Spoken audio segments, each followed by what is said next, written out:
Prime Minister, Chief Justice, distinguished guests, ladies and gentlemen, I am humbled to be given the opportunity to represent our nation, and I am deeply honored. The office of the President is the highest in our land. This will be my most challenging appointment in 3 decades of public service.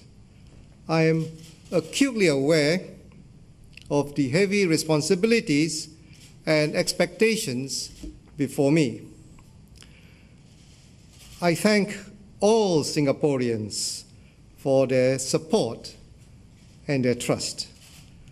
I pledge that I will do my very best over the next 6 years to serve Singapore to the best of my ability.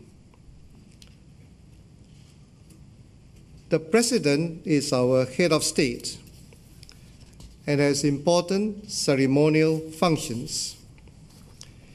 Uniquely, Singapore's President also exercises vital custodial responsibilities in protecting our financial reserves and the integrity of our public service. I will wield this second key with utmost care. Our reserves have been painstakingly built up over decades and should not be compromised. The world economy remains troubled. Europe, the United States, and Japan are unable to grow and are struggling to bring their finances into balance. Their difficulties will affect the global economy, including us in Singapore. We should be prepared for challenging times ahead. In contrast to the countries facing continuous budget deficits and debt crisis, Singapore has built up its savings through prudence.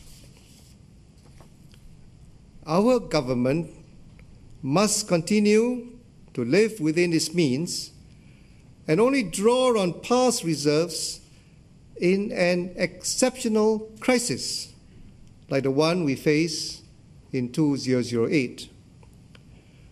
I therefore welcome the Prime Minister's assurance that the government will continue to be responsible with our finances.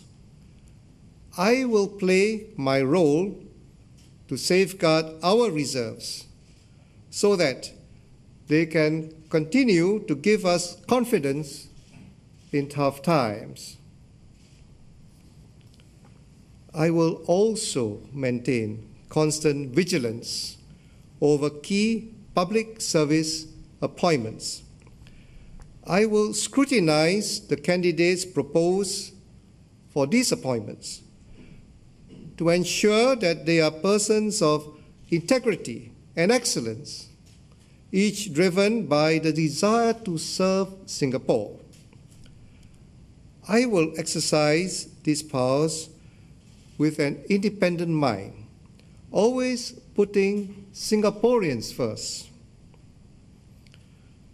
Our President is not a center of political power.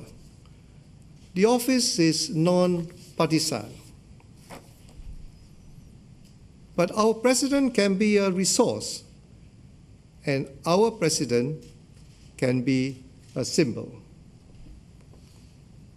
As a resource, our President can draw on past expertise and present outreach to Singaporeans to offer counsel to the government of the day. I will offer the Prime Minister my confidential advice on government policies. I believe that my years in Parliament, as a Cabinet Minister, and in the private sector will offer a useful perspective. I aim to forge a constructive relationship with the Prime Minister and his ministers during my term in office. I will seek to work not only with the government, but also with civil society and community groups to advance the interests of all Singaporeans, whatever their political persuasions. As a symbol, the President can strive to embody all that is good in Singapore and Singaporeans.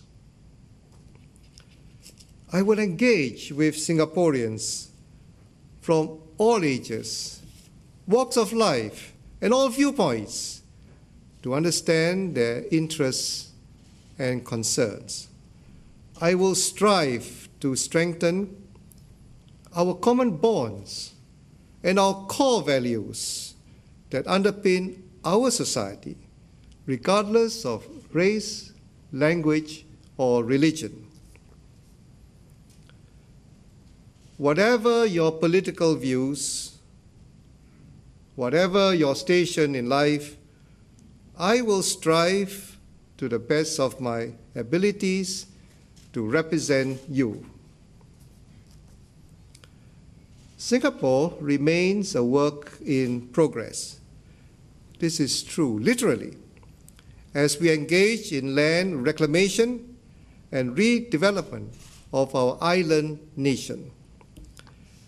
But it is also a metaphor for the relentless reinvention we have had to pursue in order to stay above water. As an island with no natural resources, we have had to rely on our ideas and our efforts to build Singapore. Now that the world moves faster than ever, we need to keep pace, cultivating creativity and an entrepreneurial spirit. This is true in business. It is true in our political institutions, but it is also true in the daily lives of many Singaporeans. During my term of office, I hope to encourage the entrepreneurial spirit in all Singaporeans. Few of us may actually start new businesses or ventures, but all of us can identify needs or gaps, tinker with new ideas, and create our own opportunities. We can all benefit from such creativity and energy. We in Singapore are recognized for our industry, our respect for law, and the integrity of our institutions. We must keep this up. Such discipline and pragmatism has served Singapore well, driving our country's economic growth. With prosperity, we have been able to provide for our families at a level unmatched in the region. Singapore has done well since independence, but our progress cannot be measured only by our ranking on international tables or the success of our highest flyers. As a society, we must judge ourselves also by how we care for those who are disadvantaged or in need. I am deeply aware of the challenges faced by Singaporeans who struggle to make ends meet or feel that they are being left behind.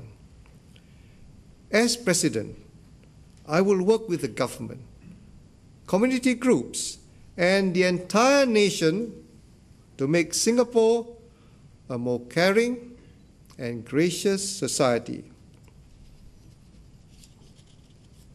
Singapore is at an important juncture. At independence 46 years ago, we were bound together by the common challenge of survival. Many wrote us off, but with determination and cohesion, we overcame those obstacles and did well. Today, new challenges have emerged. The world has reached the end of a 25-year-long boom where the advanced nations grew at a healthy rate and inflation was low. As a small, open country, Singapore will face shocks from time to time, which can disrupt our economy and jobs. As we did in 1965, we need to come together as one people to face our challenges with confidence and build our future together. The recent presidential election was one of the largest democratic exercises in our nation's history. 2.15 million Singaporeans cast their votes to choose one president from 4 candidates. Following the presidential election and the general election in May this year, there has been much talk of the need for unity. We must now move forward together as one people and one nation. This is vital for our stability and prosperity. To the Prime Minister, I offer my thanks for your encouragement and your confidence, and I look forward to working with you. To my predecessors, President Ong and President Nathan, I thank them for their service to Singapore and for their work in helping define this evolving institution.